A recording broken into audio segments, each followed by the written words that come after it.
Ethan grew up in a town suffocated by the heavy, oppressive shadow of Fort Meade, an abandoned Cold War military village left to rot since 1984. Local kids whispered about underground labs and occult gatherings, but it wasn't until their senior year of high school that Ethan, Alex, Nick, and Scott decided to break the rule of law. Driven by pure teenage adrenaline, Ethan killed his car's headlights, letting the vehicle roll down the overgrown, pitch-black dirt road past a rusted no trespassing sign. Twice they had to stop so Alex could manually lift the decaying security gates. The roadside was a graveyard of the past, rotting mattresses, shattered dressers, and broken mirrors reflecting nothing but the void. They parked in front of the dead community's centerpiece, a hollowed-out concrete church. "There's no cameras," Alex whispered, his flashlight cutting through the thick fog. "We're golden." Inside the church, the air tasted like dust and copper. Swastikas and spray-painted pentagrams covered the altar. Ethan checked the floor for the infamous secret hatch his older brother had warned him about years ago, but it was just solid, cracked concrete. "Guys, we need to go." "Right now," Scott muttered, his voice trembling. Scott was the group's resident coward, but tonight, his anxiety felt like a physical weight. "Someone is watching us." "Shut up, Scott." "It's just the wind," Nick scoffed, pulling them toward a row of identical, decaying military housing units nearby. They stepped into the first house. Inside, it looked like a hurricane had ripped through the living room. But as they pushed into the kitchen, the chaos stopped. It was perfectly preserved. A rusted kettle sat on the stove, a yellowed 1984 calendar hung on the wall. Suddenly, a sharp, distinct creak echoed from the floorboards directly above them. It wasn't the shifting of an old house. It was the heavy, rhythmic cadence of footsteps. Alex froze, his bravado instantly evaporating. "Who's there?" he yelled into the dark. The footsteps stopped dead. "That's it, I'm out," Ethan said, turning toward the exit. But before he could take a step, Scott gasped, pointing a shaking finger at the side window. Outside, cast against the moonlight on the gray brick wall of the neighboring house, were three distinct, elongated silhouettes. Human heads. Moving slowly, silently, tracking their positions from the shadows. The entities weren't trying to hide, they were surrounding the house. "Run," Ethan hissed. They sprinted out the front door, their sneakers slapping against the asphalt. The church loomed ahead, and just past it, Ethan's car. Scott, leading the pack, suddenly shrieked, a sound of pure, unadulterated terror that cut through the night. Ethan looked up and slammed on his mental brakes. Standing by the rear door of his sedan was a towering figure. It was a woman, unphysically tall, draped in a tattered, filth-encrusted black dress that seemed to absorb the moonlight. The car door was wide open. One of her pale, skeletal legs was already inside the back seat, as if she were waiting to climb in and hide until they drove away. Hearing Scott scream, the woman snapped her head toward them. Her eyes were hollow pits. With agonizing speed, she slipped out of the vehicle and glided into the dark maw of the church. They didn't look back.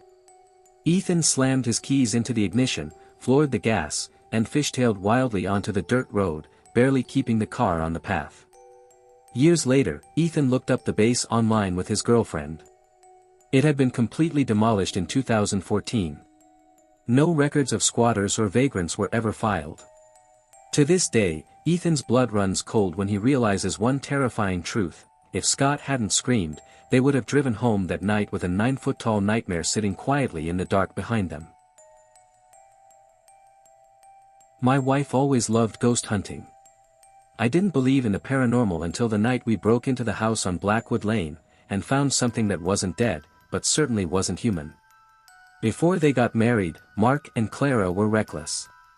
Clara was obsessed with the occult, and Mark, hopelessly in love, dragged his feet behind her into every collapsing, boarded-up house in the county. He wasn't afraid of ghosts, he was afraid of dry rot and stepping on rusty nails. Then came the house on Blackwood Lane.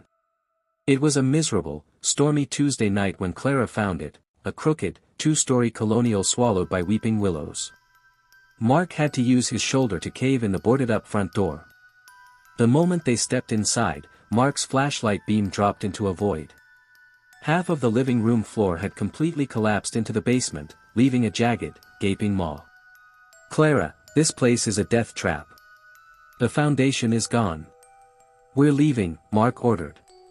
"Just 5 minutes, babe," she called out, already stepping around the hole into the kitchen, looking for old letters or photographs.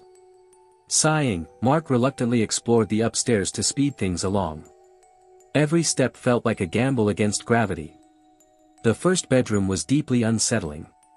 The bed was neatly made, and at the foot lay a folded, dusty bathrobe, as if the owner had stepped out for a moment and simply ceased to exist. In the corner, he found a tiny crawlspace. Crawling inside, he found stacks of pristine, unopened boxes of baby diapers and jars of baby food from the 1970s, completely covered in cobwebs. The stench of stale rot was overwhelming. Then, he heard it. A faint, repetitive screech-clack, screech-clack. He shone his light toward the back of the crawlspace and noticed a narrow tunnel leading toward the master bedroom across the house. The sound was coming from there. Too big to squeeze through, Mark backed out and walked down the hallway. The noise grew louder. It was a rocking chair. Mark crept into the master bedroom. His breath hitched. Sitting in an old wooden rocking chair, facing the pitch-black window, was a woman. She wore a faded, Victorian-style floral skirt. Her back was to him. She was rocking back and forth with terrifying intensity. Mark took a step. A floorboard groaned under his boot. The rocking stopped instantly. I'm sorry," Mark stammered. "We didn't know anyone lived here." The woman didn't reply. Instead, she began to rock again, faster this time. Mark, paralyzed by confusion, took another step forward. "Ma'am? Are you okay?" The chair stopped dead. The room fell into an icy silence. Then, a sound escaped her. It wasn't words. It was a low, vibrational, guttural hum, like a mother singing a lullaby through a throat filled with gravel. With a violent, unnatural jerk, she spun her torso 180 degrees to face him. Her face was a landscape of deep, sunken, leathery wrinkles, and her eyes were wide, milky white orbs. Mark lost his mind. He turned and flew down the stairs, screaming for Clara. "There's someone up there. A crazy old woman. We need to go." Mark gasped, grabbing Clara's arm. Clara laughed, shaking him off. "Nice try, Mark. You're just trying to scare me so we can leave." "I am not joking. Go see for yourself if you don't believe me," he yelled. Clara, smirking, marched up the stairs. Mark followed, terrified for her safety. She stepped into the bedroom, looked around, and burst out laughing. "Mark, it's just an empty rocking chair. Look." Mark peered over her shoulder. The room was empty. The woman was gone. There was no closet, no other exit. "That I swear to God, Clara." "Come on, let's go," she said, shaking her head. They turned back toward the stairs. And then, the air froze. Screech-clack. Screech-clack. From the room behind them, the chair began to rock. Clara froze, her face draining of all color. She turned her head slowly as the gravelly, low hum began to echo through the hallway again, vibrating through the floorboards. Clara took 3 steps back to look inside the room. Mark watched her eyes widen in horror as she saw the chair rocking violently on its own, the unseen entity humming its sickening melody louder and louder. Clara didn't scream. She grabbed Mark's hand, and they sprinted out of the house, diving into the car. They never spoke of ghost hunting again. A year later, they drove past Blackwood Lane. The house was gone, demolished, leaving only an empty lot. But in his dreams, Mark still hears that rhythmic creaking, followed by that dead, hollow hum. We always thought the old man next door was just a bitter jerk who hated kids. We didn't realize he was trying to keep us away from his windows for our own protection. When Leo was 14, his family moved into a gorgeous suburban house in Ohio. Everything was perfect, except for Mr. Henderson, the old man next door. Henderson was a tyrant. If Leo and his friends played football within 2 feet of his property line, the old man would violently slam his fists against his living room window, screaming obscenities through the glass. He was always watching. Always lurking behind the curtains. Until one day, the slamming stopped. A month passed with total silence from the Henderson house.